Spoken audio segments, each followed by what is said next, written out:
Hi అండి అందరికి. ఈ రోజు మనం నేర్చుకోబోతున్నవి 3 లెసన్స్ అన్నమాట.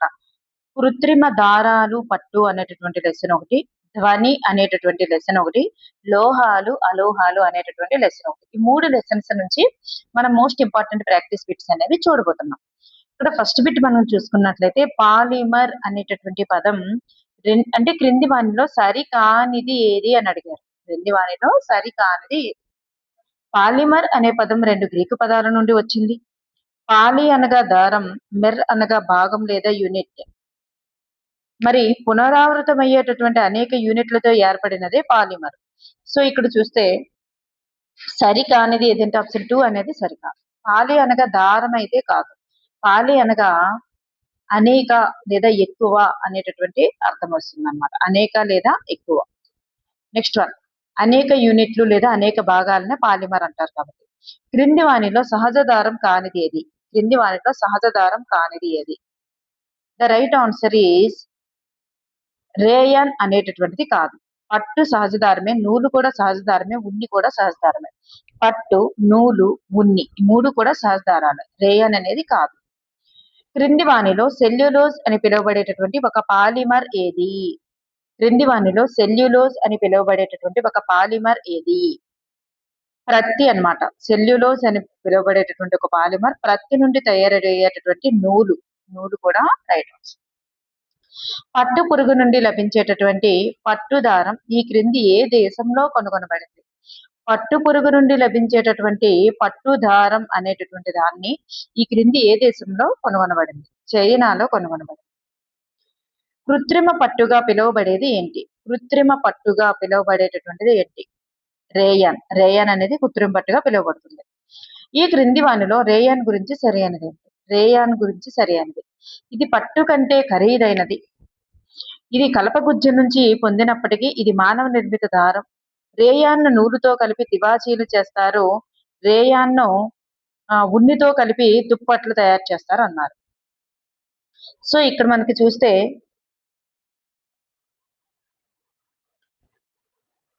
సరి అయినది ఆప్షన్ 2 మాత్రమే సరి అయినదండి. ఇది పట్టు కంటే ఖరీదైనది అన్నారు. Wrong answer. పట్టు కంటే చౌకైనది. ఇది కలపగుజ్జు నుండి తయారైనప్పటికీ కూడా మానవ నిర్మిత దారం అన్నమాట. అలాగే రేయాన్ను నూలుతో కలిపి దుప్పట్లు, ఉన్నితో కలిపి తివాచీలు చేస్తారు. సో ఇక్కడ ఆపోజిట్ లో ఉంది కాబట్టి ఆప్షన్ 2 మాత్రమే సరైనది. నెక్స్ట్ వన్, క్రింది వానిలో మొట్టమొదటి సంపూర్ణ కృత్రిమ దారంగా పిలువబడేది ఏమిటి? మొట్టమొదటి సంపూర్ణ కృత్రిమ దారముగా పిలువబడేది నైలాన్. మొట్టమొదటి సంపూర్ణ కృత్రిమ దారంగా పిలువబడేది నైలాన్. నెక్స్ట్ వన్, నైలాన్ ను మొట్టమొదటిసారిగా ఎటువంటి సహజ ముడి పదార్థాలు ఉపయోగించకుండా తయారు చేసినటువంటి సంవత్సరం ఎప్పుడు? నైలాన్ ను మొట్టమొదటిసారిగా ఎటువంటి సహజ ముడి పదార్థాలు కూడా ఉపయోగించకుండా తయారు చేసినటువంటి సంవత్సరం 1931. పారాచూట్ తయారీకి పర్వతాలు ఎక్కడానికి ఉపయోగించేటటువంటి తాడు తయారీకి ఉపయోగించేటటువంటి దారం ఏంటి? పారాచూట్ల తయారీకి అలాగే పర్వతాలు ఎక్కడానికి ఉపయోగించేటటువంటి తాడుని దేంతో తయారు చేస్తారంటే నైలాన్ తోనే తయారు చేస్తారు. ఎందుకంటే అవి అయితేనే గట్టిగా ఉంటుంది, స్టీల్ కంటే బలమైనది కాబట్టి. నెక్స్ట్ వన్, నైలాన్ ను మొట్టమొదటిసారిగా ఎటువంటి సహజ ముడి పదార్థాలు ఉపయోగించకుండా తయారు చేసిన సంవత్సరం 1931. నైలాన్ ను ఈ క్రింది వీటి నుండి తయారు చేస్తారు. నైలాన్ ను దేని నుండి తయారు చేస్తారు? నైలాన్ ను ఈ క్రింది వీటి నుండి తయారు చేస్తారు. నైలాన్ ను గాలి, నీరు, నేలబొగ్గు నుండి తయారు చేస్తారు. నైలాన్ ను పెట్రోలియం అనేది కాదు. స్టీలు కంటే బలమైన దారం ఏది? స్టీలు కంటే బలమైనటువంటి దారం ఏది అంటే నైలాన్. నైలానే స్టీల్ కంటే బలమైనది. ఈ క్రింది వానిలో నైలాన్ తో తయారు చేయబడినది మరి కానిది ఏంటి? నైలాన్ తో తయారు చేయబడినది కానిది. మేజోర్లు నైలానే, తాళ్ళు నైలానే, గుడారాలు కూడా నైలానే, నిద్రకు ఉపయోగించేటటువంటి సంచులు, తెరలు కూడా నైలానే, చలికాలంలో ఉపయోగించేటటువంటి దుప్పట్లు, సాలువాలు కూడా నైలాన్ కాదు. సో పళ్ళు తోముకునే బ్రష్లు నైలాన్, కారు సీట్ బెల్ట్లు కూడా నైలాన్. మరి ఈ చలికాలంలో ఉపయోగించేటటువంటి దుప్పట్లు, సాలువాలు అనేవి నైలాన్ అయితే కాదన్నమాట. నెక్స్ట్ వన్, క్రింది వానిలో నైలాన్ కు సంబంధించి సరి అయినది ఏంటి? ఇది బలమైన సాగే గుణం గల తేలికపాటి దారం. మెరుపును కలిగి ఉతుక్కోవడానికి సులువుగా ఉంటుంది. దుస్తుల తయారీలో ఎక్కువగా ప్రాచుర్యంలోనికి వచ్చింది. సో ఇక్కడ మనకి పైవన్నీ కూడా సరి అయినవి అనమాట. పైవన్నీ సరి అయినవి. ఇది బలమైన సాగే గుణం కలిగినటువంటి తేలికపాటి దారం, మెరుపును కలిగి ఉతుక్కోవడానికి సులువుగా ఉంటుంది. దుస్తుల తయారీలో ఎక్కువగా ప్రాచుర్యంలోకి వచ్చింది. సో పైవన్నీ కూడా సరి అయినవి. నెక్స్ట్ వన్, క్రింది వానిలో ప్రసిద్ధి పొందినటువంటి పాలిస్టర్ ఏది? ప్రసిద్ధి పొందినటువంటి పాలిస్టర్ ఏది? టెర్లిన్.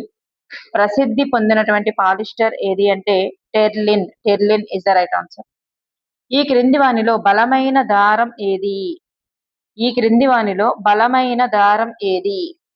Nylon is the right answer. నైలానే బలమైనటువంటి దారం అన్నమాట. Nylon is the right answer.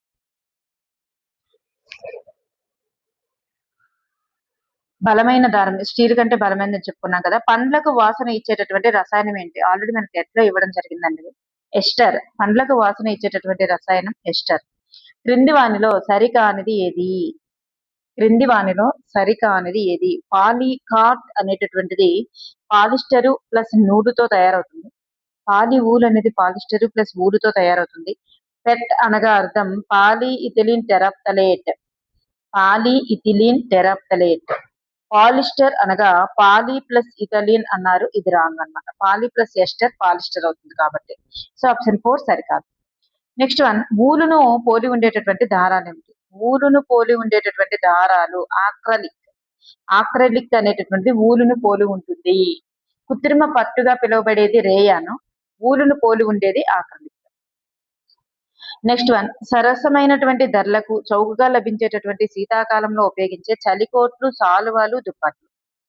చలికోట్లు, సాలువలు, దుప్పట్లు అంటే కృత్రిమ ఊలుతో మనం ఊలుతో తయారు చేయడం అంటే కష్టం. కృత్రిమ ఊలుతో కదా మనం ఇవి తయారు చేస్తున్నారు. సో ఇది ఆక్రలిక్ అనేటటువంటి వాటితో తయారు చేస్తున్నారు అనమాట. ఊలు అనేది ఆప్షన్ లో ఇవ్వడు ఇలాంటిది. నెక్స్ట్ వన్, సరసమైన ధరలను కూడా అన్నారు కదా. సో చౌకగా లభించేటటువంటిది అన్నారంటే ఆక్రలిక్ ఎంచుకోవాలి. ఎట్ యొక్క పూర్తి రూపం polyethylene terephthalate is the right answer. Next one, ఈ క్రింది వానిలో సరి అయినది ఏమిటి? క్రింది వానిలో సరి అయినది టెర్లిన్ అనేది ఒక రకమైనటువంటి ప్రసిద్ధి పొందిన పాలిస్టర్. పాలిథిన్ అనేది ఒక రకమైన పాలిస్టర్. ప్లాస్టిక్ కూడా ఒక రకమైన పాలిమర్. టెర్లిన్ అనేది ఒక రకమైనటువంటి పాలిస్టర్.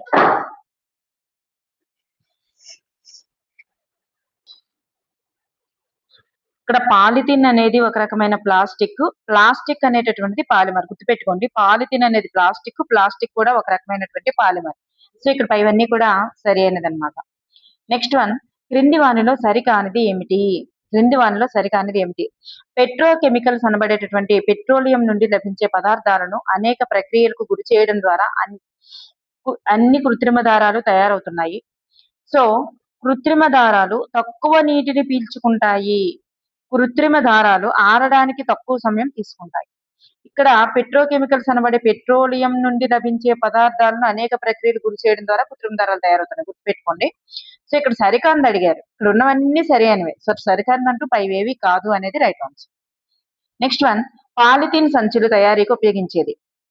పాలిథిన్ సంచుల యొక్క తయారీకి ఉపయోగించేది పాలి ప్లస్ ఇథీన్. పాలిథిన్. ఈ క్రింది వానిలో సరికానిది ఏమిటి? క్రింది వానిలో సరికానిది పాలిథిన్ అనేది ఒక థర్మోసెటింగ్ ప్లాస్టిక్ అన్నారు. థర్మోప్లాస్టిక్ అవుతుంది కానీ థర్మోసెటింగ్ ప్లాస్టిక్ అనేది అవ్వదు. పాలిథిన్ అనేది థర్మోసెటింగ్ ప్లాస్టిక్ అస్సలు అవ్వదన్నమాట. మరి పీవీసీ అనేది ఒక థర్మోప్లాస్టిక్. మేలమైన్ అనేటటువంటిది ఒక థర్మోసెటింగ్ ప్లాస్టిక్. బ్యాకలైట్ కూడా ఒక థర్మోసెటింగ్ ప్లాస్టిక్. సో ఇక్కడ మనకి చూస్తే పాలిథిన్ అనేటటువంటిది ఒక థర్మోసెటింగ్ ప్లాస్టిక్ అనేటటువంటిది కాదనమాట. కాదు. ఓకేనండి. నెక్స్ట్ వన్, ఫ్లోర్ టైల్స్ మరియు వంట సామాగ్రి మరియు అలాగే మంటలను నిరోధించేటటువంటి బట్టలు. ఫ్లోర్ టైల్స్, వంట సామాగ్రి, అలాగే మంటలను నిరోధించేటటువంటి బట్టలు. వీటన్నింటి తయారీలో ఉపయోగించేది ఏంటి? ఫ్లోర్ టైల్స్, వంట సామాగ్రి, మంటలను నిరోధించే బట్టలు. వీటన్నింటి తయారీలో ఉపయోగించేది మేలమైన్. పెట్టుకోండి, మేలమైన్. ప్లాస్టిక్ నకు సంబంధించి క్రింది వానిలో సరికానిది ఏమిటి? ప్లాస్టిక్ నకు సంబంధించి క్రింది వానిలో సరికానిది ప్లాస్టిక్లు అధమ విద్యుత్ వాహకాలు మరియు ఉష్ణవాహకాలు. అధమ విద్యుత్ వాహకాలు, అధమ ఉష్ణవాహకాలు. ఇక్కడ అధమ ఉష్ణవాహకాలు. ప్లాస్టిక్లు తొందరగా క్షయం నొందుతాయి. ప్లాస్టిక్ అనేది చర్యాశీలత లేనిది. ఇది చాలా చాలా ఇంపార్టెంట్. చర్యాశీలత లేనిది. ప్లాస్టిక్లు నీటిలో చర్య జరుపుతాయి, కానీ ఇక్కడ జరపవు అన్నారు కాబట్టి ఇది సరికాదన్నమాట, సరికాదు. నెక్స్ట్ వన్, వంట పాత్రల తయారీకి పాత్రకు పదార్థం అంటుకోని పూత పూయడానికి ఉపయోగించారు. వంట పాత్రల తయారీకి పాత్రకి పదార్థం అంటుకోకుండా ఉండేందుకు పూత వేయడానికి ఉపయోగించేది టెఫ్లాన్. టెఫ్లాన్ అనేటటువంటిది మనకి ఏదైనా వంట పాత్రలకు అన్నమాట ఆ పూత పూయడానికి వాడతారన్నమాట, పూత పూయడానికి వాడతారు టెఫ్లాన్. నెక్స్ట్ వన్, అగ్ని నిరోధక ప్లాస్టిక్ గా పిలువబడేది ఏమిటి? అగ్ని నిరోధక ప్లాస్టిక్ గా పిలువబడేది మేలమైన్. ఫ్లోర్ టైల్స్ వీటన్నింటి కూడా ఇదే ఉపయోగిస్తారు. అలాగే అగ్ని నిరోధక ప్లాస్టిక్ గా కూడా పిలువబడేది మేలమైన్, గుర్తుపెట్టుకోండి. బ్యాక్టీరియా చేత సహజ ప్రక్రియ ద్వారా సులువుగా విచ్ఛిన్నం చెందలేని పదార్థం, జీవ విచ్ఛిన్నం కాని పదార్థం ఏది? బ్యాక్టీరియా చేత సహజ ప్రక్రియ ద్వారా సులువుగా విచ్ఛిన్నం చెందలేని పదార్థం అంటే జీవ విచ్ఛిన్నం కాని పదార్థం ఏంటి? ఇక్కడ ఇవన్నీ కూడా జీవ విచ్ఛిన్నం అవుతాయి. ఆక్రలిక్, టెర్లిన్, టెఫ్లాన్ ఇవి బలమైనవి కాబట్టి ఇవి ప్లాస్టిక్ సంబంధించినవి కాబట్టి ఇవి జీవ విచ్ఛిన్నం కావు. ప్లాస్టిక్ వ్యర్థాలను రీసైకిల్ చేయడంలో 5R నియమంకు చెందినది ఏమిటి? అంటే 5R నియమం ఏంటి అని. ఫస్ట్ లో 5R నియమంలో రెడ్యూస్ వస్తుంది, రిఫ్యూజ్ వస్తుంది చివరిలో. ఫస్ట్ లో రెడ్యూజ్, reuse, recycle, recover, refuse. Reduce, reuse, recycle, recover, refuse is the right answer. Next one, plastic వినియోగానికి సంబంధించి సరికానిది ఏమిటి? ప్లాస్టిక్ వినియోగానికి సంబంధించి సరికానిది. ప్లాస్టిక్ సంచులు రహదారులు, నీటి వనరుల మీద విసరవద్దు. ఎస్. మరి వినియోగానికి సంబంధించి విసరకూడదు. షాపింగ్ కి వెళ్ళేటప్పుడు తేలిగ్గా ఉండే పాలిథిన్ సంచులను ఉపయోగించాలి. ఎస్. వీలైనంత ప్లాస్టిక్ వినియోగాన్ని తగ్గించడానికి ప్రయత్నించాలి. ఎస్. ప్లాస్టిక్ లంచ్ బాక్స్ కు బదులుగా స్టీల్ బాక్స్ ఉపయోగించాలి.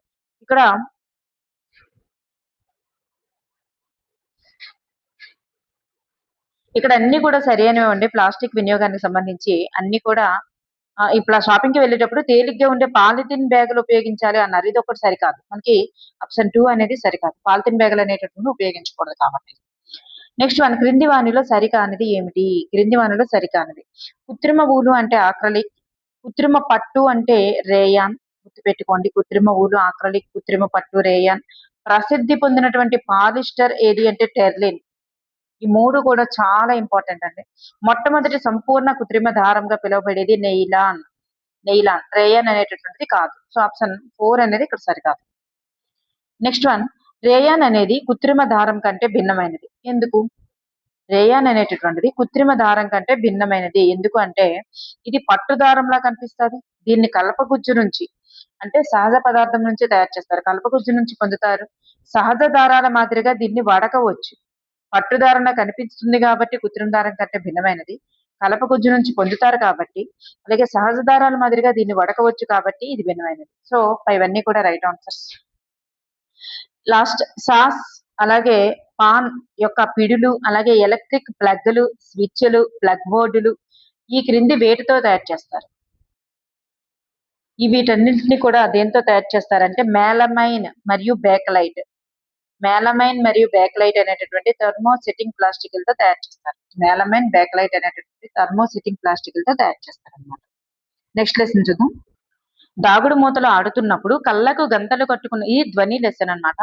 దాగుడు మూతలు ఆడుతున్నప్పుడు కళ్ళకు గంతలు కట్టుకున్న వ్యక్తి మిగిలిన ఆటగాళ్లలో ఏ ఆటగాడు తనకు దగ్గరగా ఉన్నాడో ఎలా గుర్తించగలుగుతాడు?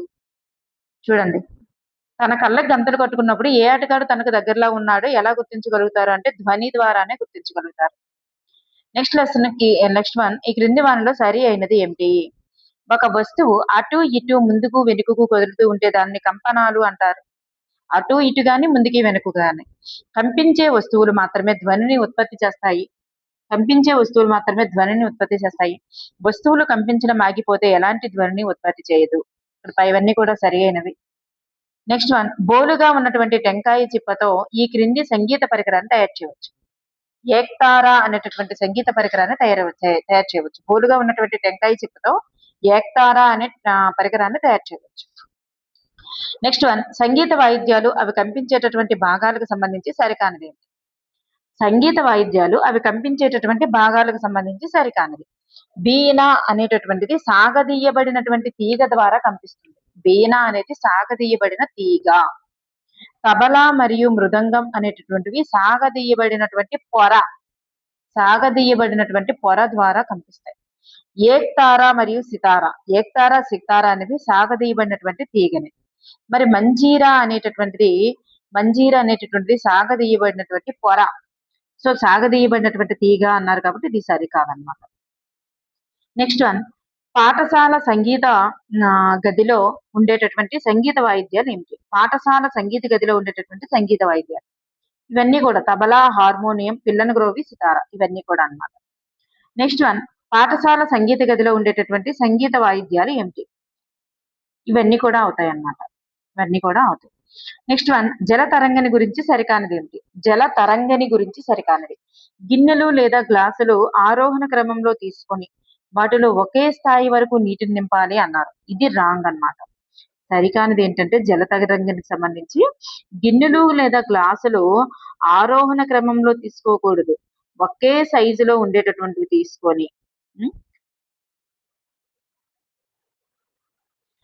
దాంట్లో వివిధ స్థాయిల్లో నీటిని నింపాలి. వివిధ స్థాయిల్లో అంటే ఫస్ట్ దానికి తక్కువ, రెండో దానికి ఇంకొంచెం ఎక్కువ, మూడో దానికి ఇంకొంచెం ఎక్కువ, అలాగే ఇంకో దానికి ఇంకొంచెం ఎక్కువ, అట్లా వివిధ స్థాయిల్లో నీటిని నింపాలి.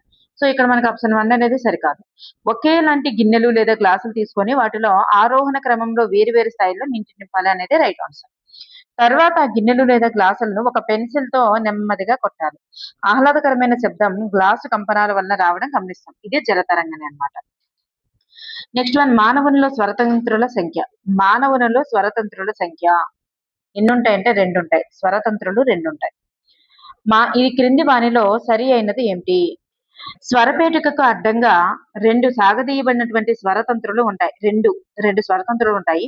మానవునిలో ఉత్పత్తి అయ్యేటటువంటి ధ్వని స్వరతంత్రులను అనుసంధానించి ఉన్నటువంటి కండరాలపై ఆధారపడుతుంది.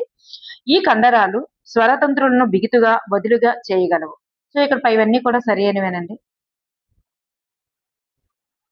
ఇవన్నీ కూడా సరి అయినవి. నెక్స్ట్ వన్, క్రింది వానిలో సరికానిది ఏమిటి? స్వరతంత్రుల పొడవు పురుషులలో దాదాపు 20 మిల్లీమీటర్లు ఉంటుంది. మరి స్వరతంత్రుల పొడవు స్త్రీలలో దాదాపు 15 మిల్లీమీటర్లు ఉంటుంది. మరి పిల్లల్లో ఇంకా పొడవుగా ఉంటుంది అనేది రాంగ్ ఆన్సర్. పిల్లల్లో పొట్టిగా ఉంటుంది కాబట్టి. స్త్రీలు, పురుషులలో స్వరాలలో భేదానికి గల కారణం ఏంటంటే స్వరతంత్రుల పొడవే. వాళ్ళ స్వరాల్లో భేదానికి కారణం స్వరతంత్రుల పొడవు. పిల్లల్లో పొట్టిగా ఉంటుంది, గుర్తుపెట్టుకోండి. స్త్రీలలో 15, పురుషుల్లో 20 మిల్లీమీటర్స్ అన్నమాట. నెక్స్ట్ వన్, ఈ క్రింది వానిలో సరికానిది ఏమిటి? ధ్వని ప్రసరణకు యానకం అవసరం. ఎస్, గాలి గాని నీరు గాని, గాలి, నీరు లేదా ఘన పదార్థం, ఈ 3 అవసరం అన్నమాట. ఏదో ఒకటి అవసరం. మరి శూన్యం గుండా అయితే ధ్వని అనేది ప్రయాణించదు, ఏదో ఒక యానకం అవసరం అవుతుంది. ధ్వని అనేది ఘన, ద్రవ, వాయు పదార్థాల గుండా ప్రయాణించగలదు. ఎస్, ధ్వని వాయువుల్లో మాత్రమే ప్రయాణించగలదు అన్నారు. Wrong answer. ధ్వని అనేది ఈ 3 కూడా ప్రయాణించగలదు, ఓన్లీ వాయువులు అనేది రాంగ్ ఆన్సర్. నెక్స్ట్ వన్, మన చెవి యొక్క నిర్మాణానికి సంబంధించి సరి అయినది ఏమిటి? మన చెవి యొక్క నిర్మాణానికి సంబంధించి సరి అయినది, చెవి వెలుపల భాగం ఒక గరాటును పోలి ఉంటుంది. ధ్వని అనేది చెవిలోనికి ప్రవేశించాక ఒక చివరన సాగదీయబడును.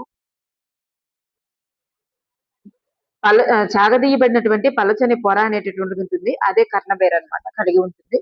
కర్ణబేరి మనం ధ్వని వినడంలో ముఖ్య పాత్ర పోషిస్తుంది.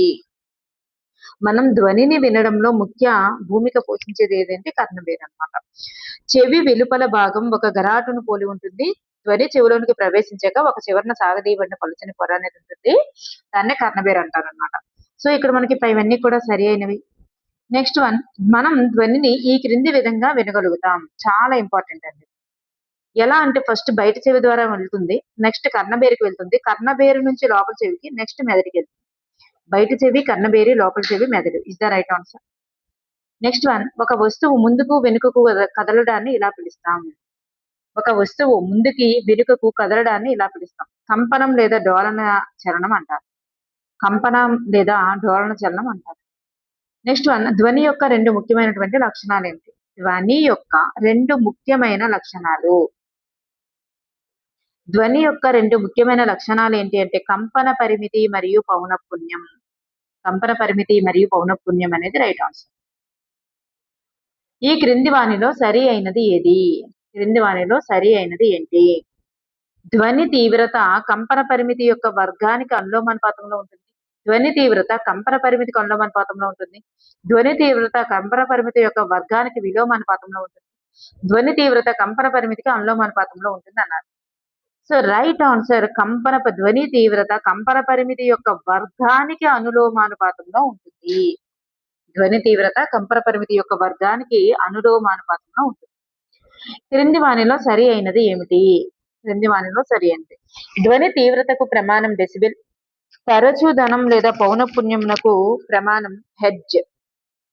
ధ్వని తీవ్రతకు ప్రమాణం డెసిబెల్ అయితే తరచుదనం లేదా పౌనఃపున్యానికి ప్రమాణం హెర్ట్జ్. ధ్వని తీవ్రత కంపన పరిమితిపై ఆధారపడి ఉంటుంది. ధ్వని తీవ్రత కంపన పరిమితి యొక్క వర్గానికి అనులోమానుపాతంలో ఉంటుంది కాబట్టి ఆధారపడి ఉంటుంది. సో పైవన్నీ కూడా సరే. నెక్స్ట్ వన్, క్రింది వానిలో సరికానిది ఏమిటి? క్రింది వానిలో సరికానిది సాధారణ శ్వాస 10 డెసిబెల్స్, గుసగుసలు 30 డెసిబెల్స్. సో 20 ఉన్నారు, రాంగ్ ఆన్సర్.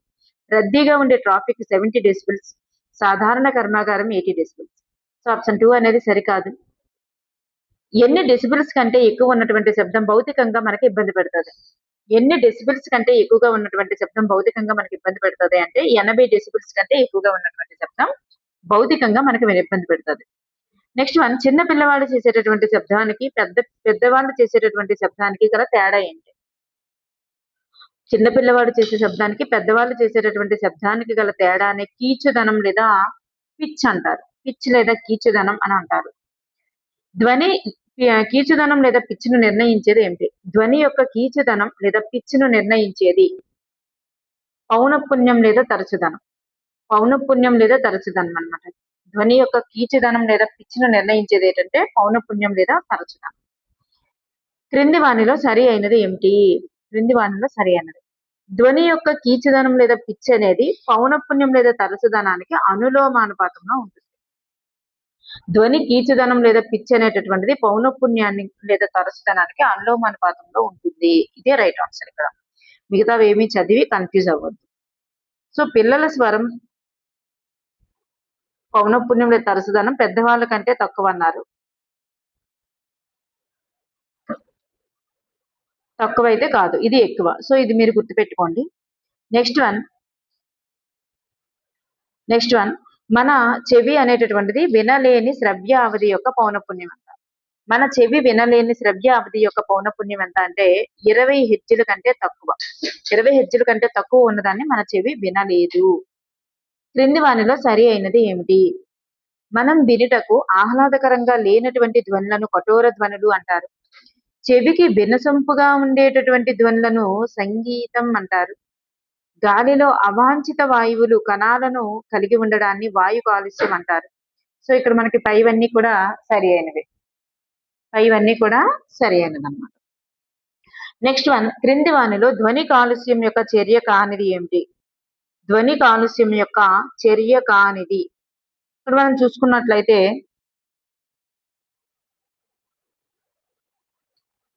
ఎయిర్ క్రాఫ్ట్ ఇంజన్లకు, రవాణా వాహనాలకు, పారిశ్రామిక యంత్రాలకు, గృహోపకరణాలకు సైలెన్సర్లను ఖచ్చితంగా బిగించాలి. Right answer. మరి మోటార్ వాహనాల యొక్క హారన్లని తగ్గించాలి. ఇక్కడ తగ్గించకూడదు అన్నారు. ఇదే రాంగ్ అన్నమాట, సరికాదు. టెలివిజన్, మ్యూజిక్ ప్లేయర్లు ఉపయోగించేటప్పుడు ధ్వని స్థాయిని కూడా తగ్గించాలి. రహదారికి ఇరువైపులా, భవనాలకి 4 వైపులా చెట్లను కూడా నాటాలన్నమాట. సో మనకి ఇక్కడ ఆప్షన్ 2 అనేది సరికాదు. నెక్స్ట్ వన్, క్రింది వానిలో సరి అయినది ఏమిటి? క్రింది వానిలో సరి అయినది ఏమిటి? పూర్తి వినికిడి లోపం అనేది చాలా అరుదు. మరి పుట్టుకతోనే వినికిడి లోపం అనేది వస్తుంది. పుట్టుకతోనే వినికిడి లోపం వస్తుంది. పాక్షిక వినికిడి లోపం సాధారణంగా వ్యాధి, గాయం లేదా వయస్సు ఫలితంగా వస్తుంది. పాక్షిక వినికిడి లోపం అనేటటువంటిది పాక్షిక వైకల్యం అనేటటువంటిది వ్యాధి లేదా గాయం లేదా వయస్సు ఫలితంగా వస్తుంది. సంకేత భాష ఎవరికి ఉద్దేశించబడిందంటే వినికిడి లోపం గల వారికని గుర్తుపెట్టుకోండి. సంకేత భాష నేర్చుకోవడం వలన వినికిడి లోపం గల పిల్లలు సమర్థవంతంగా సంభాషించగలుగుతారు. సో ఇక్కడ మనకి పైవన్నీ కూడా సరి అయినవి. నెక్స్ట్ వన్, కంపన పరిమితి ఎక్కువగా ఉంటే ధ్వని బిగ్గరగా ఉంటుంది. అలాగే పౌనఃపున్యం లేదా తరచుదనం ఎక్కువగా ఉంటే పిచ్ ఎక్కువగా ఉంటుంది. సో సరి అయిన సమాధానాన్ని ఎంచుకోండి. ఇక్కడ సారీ, ఇక్కడ 2 పాయింట్లు నేను అందిస్తున్నాను అన్నమాట. కంపన పరిమితి ఎక్కువగా ఉంటే ధ్వని ఎక్కువగా ఉంటుంది. పౌనఃపున్యం లేదా తరచుదనం ఎక్కువగా ఉంటే పిచ్ ఎక్కువగా ఉంటుంది. ఇది 2 పాయింట్లు గుర్తుపెట్టుకోండి. మనకి ఎగ్జామ్‌లో వచ్చే అవకాశం ఉందన్నమాట. సరైన సమాధానాన్ని ఎంచుకోండి. ధ్వని ద్వారా ప్రయాణించగలదు అంటే మూడింటి ద్వారా ప్రయాణించగలదు. ఇక్కడ కేవలం వాయు పదార్థాలు, కేవలం ద్రవ పదార్థాలు, కేవలం ఘన పదార్థాలు అన్నారు. సో ఇక్కడ మనకి ఆప్షన్ 4 ఏంటంటే ధ్వని అనేది పై 4 ద్వారా కూడా ప్రయాణించగలదు. కేవలం అయితే కాదు. వాయు, ఘన, ద్రవ పదార్థాల ద్వారా ప్రయాణించగలదు అనేది రైట్ ఆన్సర్. నెక్స్ట్ వన్, క్రింది వానిలో ఎవరి స్వరం తక్కువ పౌనఃపున్యం లేదా తరచుదనం కలిగి ఉంటుంది? ఎవరి స్వరం అనేటటువంటిది తక్కువ పౌనఃపున్యం మరియు తరచుదనాన్ని కలిగి ఉంటుంది? ఆడపిల్లల యొక్క స్వరం అనేటటువంటిది తక్కువ పౌనఃపున్యం మరియు తరచుదనం కలిగి ఉంటుంది. అంటే ఇక్కడ ఉన్నటువంటి ఆప్షన్స్ తో పోల్చినప్పుడు. నెక్స్ట్ వన్, మానవుల్లో ధ్వని ఉత్పత్తి అయ్యేటటువంటి భాగం ఏంటి? మానవుల్లో ధ్వని ఉత్పత్తి అయ్యేటటువంటి భాగం ఏంటి? స్వరతంత్రులు లేదా స్వరపేటిక, రెండిట్లో ఏ ఆప్షన్ ఇచ్చినా మనం పెట్టుకోవాలి. ధ్వని ఉత్పత్తి అయ్యే భాగం. క్రింది వానిలో సరి అయినది ఏమిటి? ధ్వని అనేది తీగల ద్వారా ప్రయాణించగలదు. ధ్వని అనేది చెక్క లేదా లోహాల గుండా కూడా ప్రయాణించగలదు అన్నారు. యానకం అనగా ఘన, ద్రవ, వాయు పదార్థాలు. ధ్వని అనేది చెక్క మరియు లోహాల గుండా కూడా ప్రయాణించగలదు. యానకం అనగా ఘన, ద్రవ, వాయు పదార్థాలు. సో ఇవన్నీ కూడా సరి అయినదన్నమాట. నెక్స్ట్ వన్, ధ్వని అనేది ఒక సెకండ్ లో చేసేటటువంటి కంపనాల సంఖ్యను ఏమంటారు? ధ్వని ఒక సెకండ్ లో చేసేటటువంటి కంపనాల సంఖ్యనే తరచుదనం లేదా పౌనఃపున్యం అంటారు. తరచుదనం లేదా పౌనఃపున్యం. నెక్స్ట్ లెసన్ చూద్దాం. ఇది మనకి లోహాలు అలోహాలు అనేటటువంటి లెసన్ నుంచి చూస్తున్నాం బిట్స్. ఇక్కడ ఫస్ట్ చూస్తే క్రింది వానిలో సరి అయినది ఏమిటి? లోహాలు అలోహాలు వాటి యొక్క భౌతిక ధర్మాల ఆధారంగా వేరు చేయవచ్చును. లోహాలను అలోహాలని వాటి యొక్క భౌతిక ధర్మాల ఆధారంగా వేరు చేయవచ్చును. ద్యుతి, దృఢత్వం అనేవి భౌతిక ధర్మాలు. బొగ్గు అనేటటువంటిది అలోహం. చూడండి, ద్యుతి, దృఢత్వం అనేటటువంటివి. ద్యుతి అంటే మెరుపు. మెరుపు అనేది భౌతికంగా కనిపిస్తుంది కదా మనకి. సో భౌతిక ధర్మం. దృఢత్వం కూడా. సో ఇక్కడ ఇవన్నీ కూడా సరి అయినవి. నెక్స్ట్ వన్, క్రింది వానిలో ఆకారంలో మార్పు వస్తూ చదునుగా మారలేనిది ఏమిటి? ఆకారంలో మార్పు వస్తుంది కానీ దాన్ని చదునుగా మార్చలేదు. అది ఏంటి అంటే బొగ్గు మరియు పెన్సిల్ లెడ్.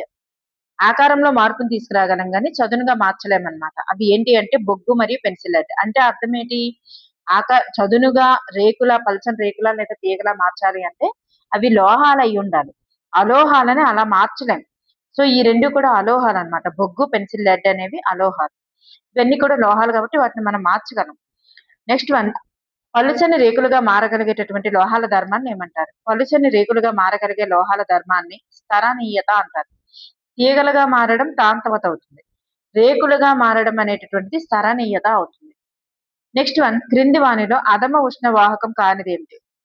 అధమ ఉష్ణవాహకం కానిది అంటే తన గుండా ఉష్ణాన్ని ప్రసరింపనీయకుండా చేసేది అధమ ఉష్ణవాహకం అవుతుంది. మరి కానిదేది అంటే ఉష్ణవాహకం ఏదని అర్థం. అధమ ఉష్ణవాహకం కానిదేది అంటే ఉష్ణవాహకం ఏదని అర్థం. సో ఇక్కడ అల్యూమినియం తీగ అనేటటువంటిది ఉష్ణవాహకం అవుతుంది. అధమ ఉష్ణవాహకం కానిదన్నమాట. ఇవన్నీ కూడా అధమ ఉష్ణవాహకాలే. చెక్క, బొగ్గు, ప్లాస్టిక్, రబ్బరు, గంధము, పెన్సిల్ లెడ్ ఇవన్నీ కూడా అధమ ఉష్ణవాహకాలు అన్నమాట. అంటే అవన్నీ కూడా అలోహాలు కాబట్టి. నెక్స్ట్ వన్, మిఠాయిలకు అంటే స్వీట్లకు అలంకరించడానికి వాడేటటువంటిది ఏంటి? వెండి రేకు. ఈ క్రింది వానిలో సరికానిది ఏమిటి? లోహాలు కాకుండా ఇతర పదార్థాలు ధ్వని గుణాన్ని కలిగి ఉంటాయి అన్నారు. మరి లోహాలు కాకుండా ఇతర పదార్థాలు ధ్వని గుణాన్ని కలిగి ఉంటాయి. లోహాలు ఉత్తమ విద్యుత్ వాహకాలు, లోహాలు ఉష్ణ విద్యుత్ వాహకాలు అన్నారు. ఇక్కడ సరికానిదంటే ఇక్కడ లోహాలు కాకుండా ఇతర పదార్థాలు ధ్వని గుణాన్ని కలిగి ఉంటాయి అన్నారు. ఇది సరికాదు. లోహాలు మాత్రమే మనకి ధ్వని గుణాన్ని, ద్యుతి గుణాన్ని కలిగి ఉంటాయి. ఇక్కడ లోహాలు కాకుండా అన్నారు కాబట్టి సరికాదు.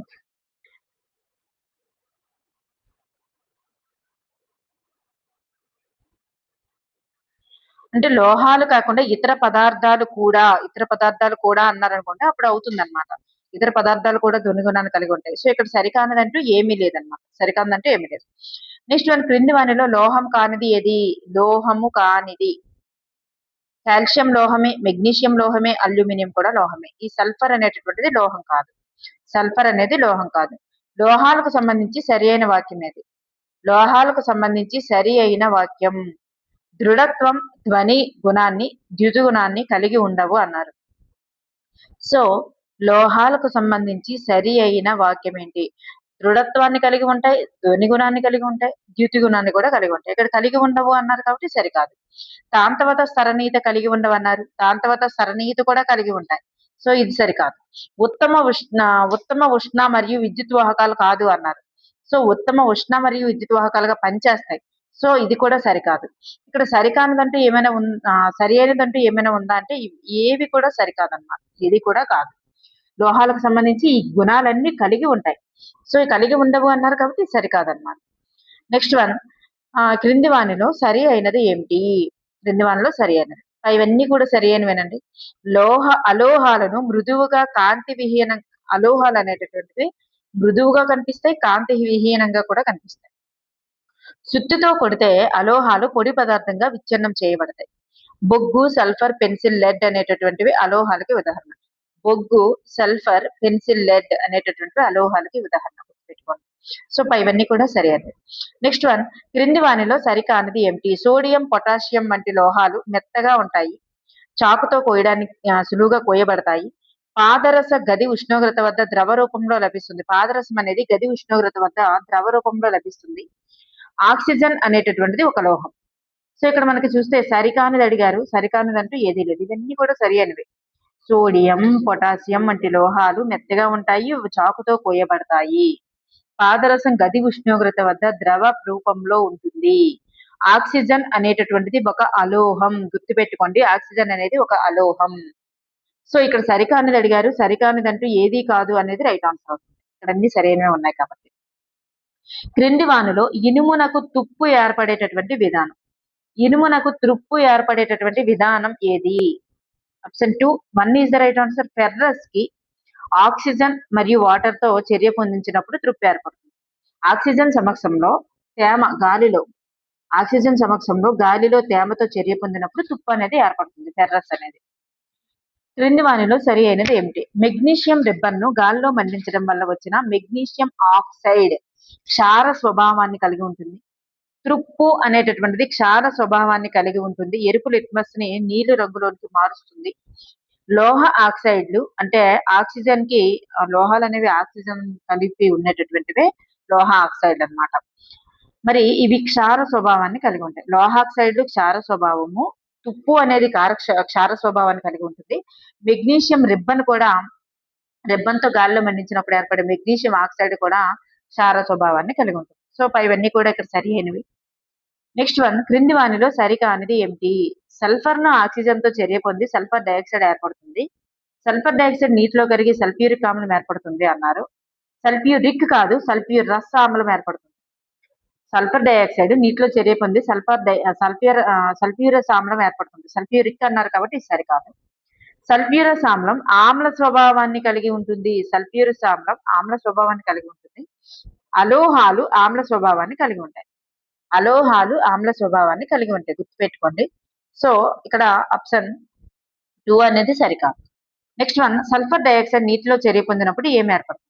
సల్ఫర్ డైఆక్సైడ్ నీటిలో చర్య పొందినప్పుడు ఏం ఏర్పడుతుంది అంటే the right answer is 3, H2SO3 అనేటటువంటిది ఏర్పడుతుంది. H2SO3. నెక్స్ట్ వన్, రాగి పాత్ర ఎక్కువసేపు తేమ గాలికి గురైంది అనుకోండి. రాగి పాత్ర తేమ గాలికి గురైనప్పుడు దానిపై మెరవనటువంటి ఆకుపచ్చని పూత ఏర్పడుతుంది. ఆకుపచ్చని పూత అసలు మెరవదు. అట్లాంటి ఆకుపచ్చని పూతని ఏమంటారు? ఆకుపచ్చ పూతలో ఉండేటటువంటివి ఏంటంటే కాఫర్ హైడ్రాక్సైడ్, కాపర్ కార్బోనేట్ అనేది రైట్ గుర్తుపెట్టుకోండి. నెక్స్ట్ వన్, ఫాస్ఫరస్ కు సంబంధించి సరికానిది ఏమిటి? ఫాస్ఫరస్ కు సంబంధించి సరికానిది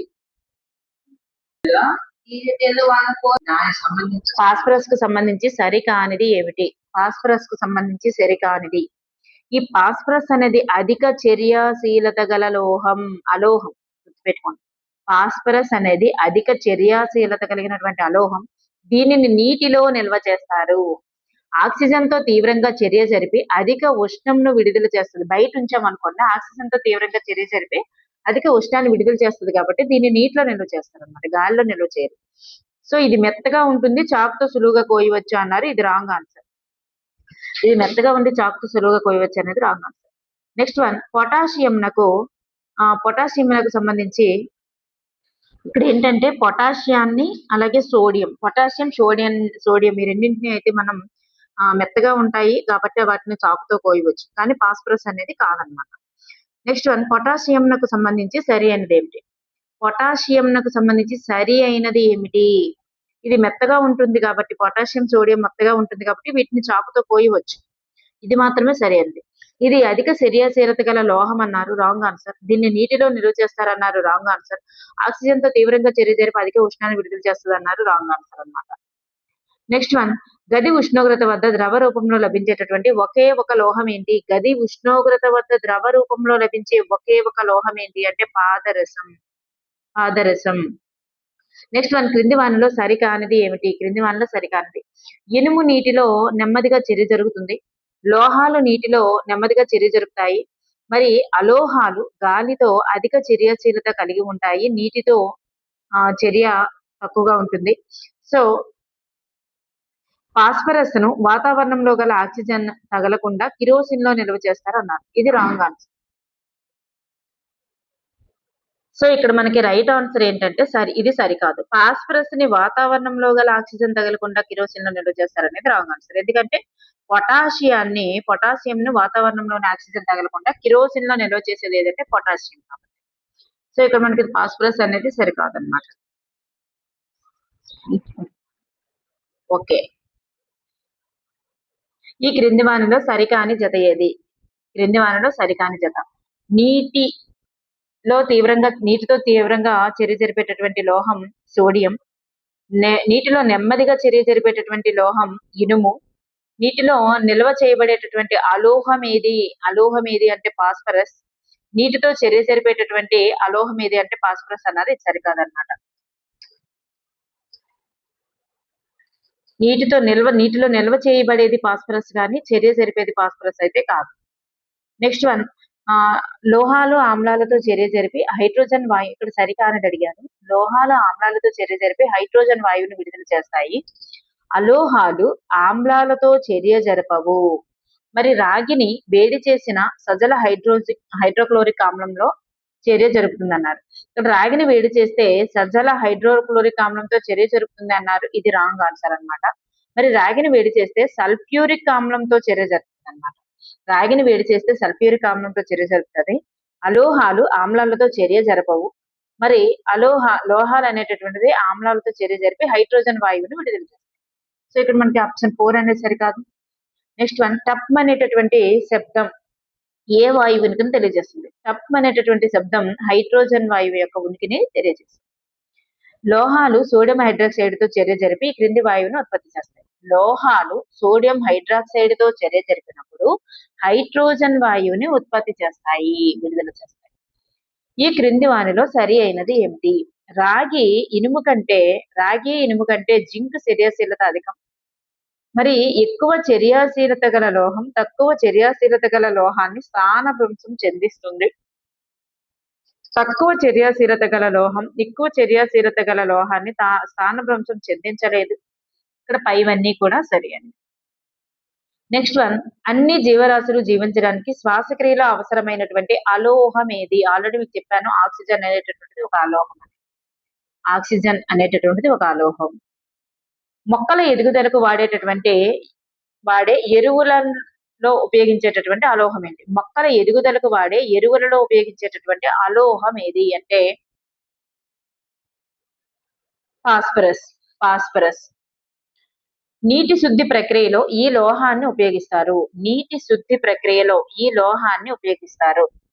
బొగ్గు మరియు క్లోరిన్ ని ఉపయోగిస్తారు. నీటి శుద్ధి ప్రక్రియలో బొగ్గు మరియు క్లోరిన్ ని ఉపయోగిస్తారు. టపాసులలో ఉపయోగించేటటువంటి అలోహం ఏంటి?